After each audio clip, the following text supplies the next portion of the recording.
Good evening, everybody. This is Ron Turner, and I'd like to begin tonight's podcast. Thanks, everybody, for joining us. What is FrontRunner 2020?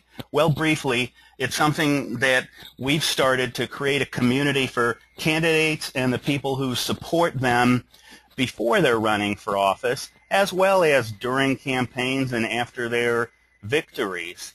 It looks at developing a personal brand and making sure people are prepared before they make the decision to file for office. And it looks at someone's personal journey. And like I said, we hope to make this a community. We're starting with this weekly programming. And now for a closing segment where we check in with Dave Bonham, the Deputy Campaign Manager at Ellen Cohen for Houston City Council. How are you, Dave? Doing pretty well. We are experiencing a lot of buzz in our campaign. We just hit our July 15th financial reports, and it's a big deal because now we know all the candidates, the validity of their campaign, and how well they're going to be able to win, basically. Oh, wow. How many opponents do you have in this race?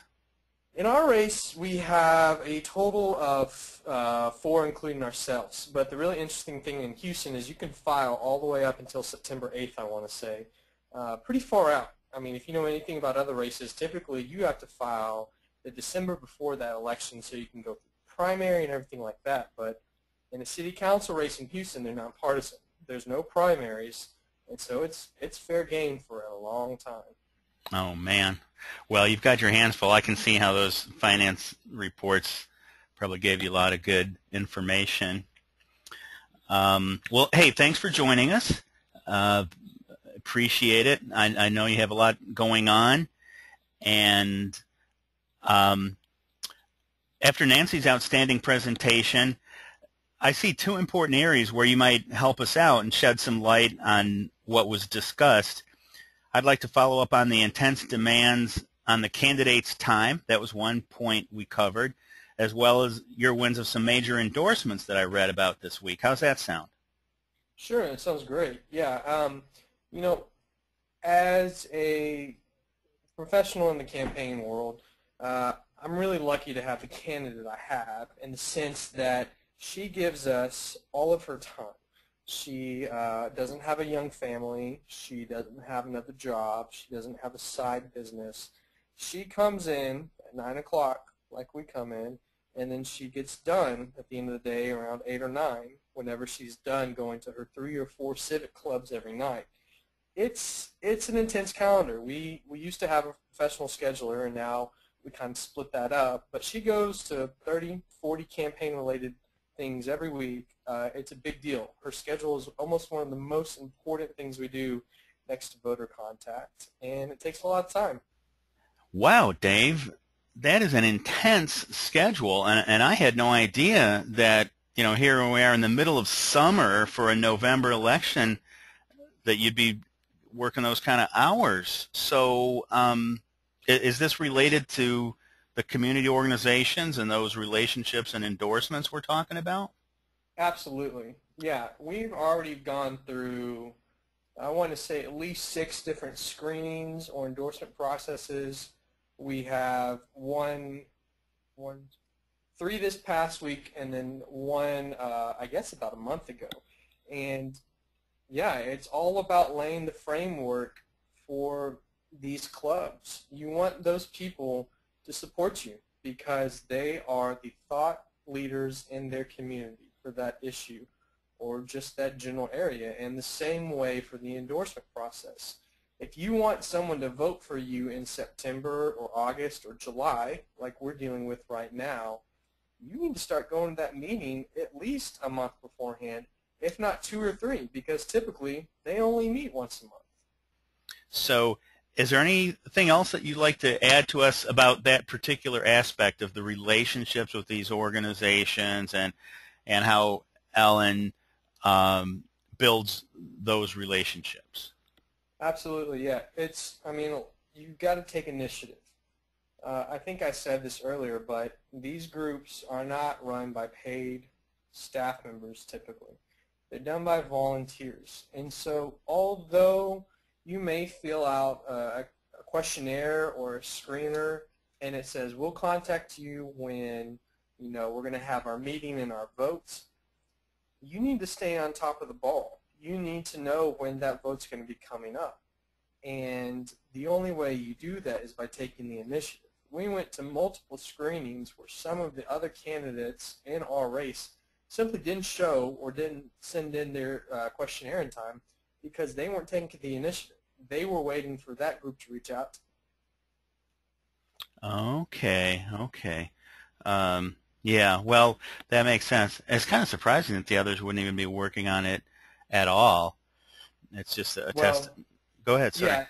It's hard. It really is rough. You have to make a concerted effort. It's not something that you can just let slide because, for us, we would love to have every endorsement possible. And one of the big ones coming up is the Houston GLBT caucus. And if we were to lose the young Stonewalls or the area Stonewall Democrats, which we both secured last week, it wouldn't look so good when we were campaigning at the caucus meeting. Mm-hmm. You know what? That's a really good point because the interrelated nature of these, now that you mention it, seems sort of like an obvious reflection of human nature, that you build up momentum, particularly in related groups in a similar community in your example, but even in general, I think it would be true that you build up some steam once you get, some critical mass of endorsements. Absolutely. And, these groups are either community activists or politicos. And a lot of them are in multiple groups. So like you said, you build up steam and momentum. And the key is once you hit, October, when you're sending out your mail pieces, you're going up on TV, or you're doing your robocalls, that is when the momentum shifts from your endorsements to the voter. And the voter says, that's a viable candidate because they support the organizations that I support. Mm-hmm. I get it. That's great. So that's a very good illustration of what we talked about, Dave. Just like last week, you gave us some real-world experience and insight that's invaluable. Any closing comments you'd like to add?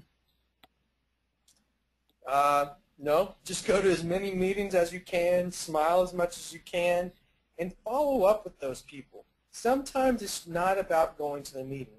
Sometimes it's about going to the meeting, meeting an individual, and then taking them out to lunch or getting coffee with them afterwards.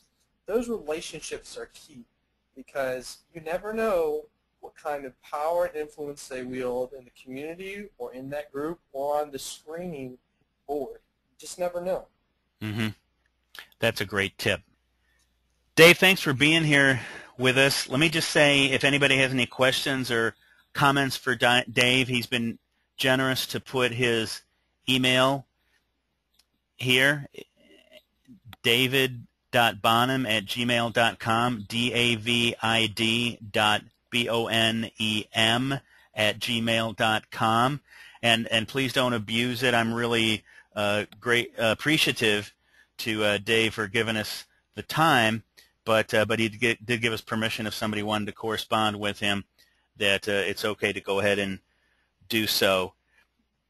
Dave, I appreciate that. Thanks a lot. Have a great week, and good luck to you. Thanks so much, Ron. Take care, everyone.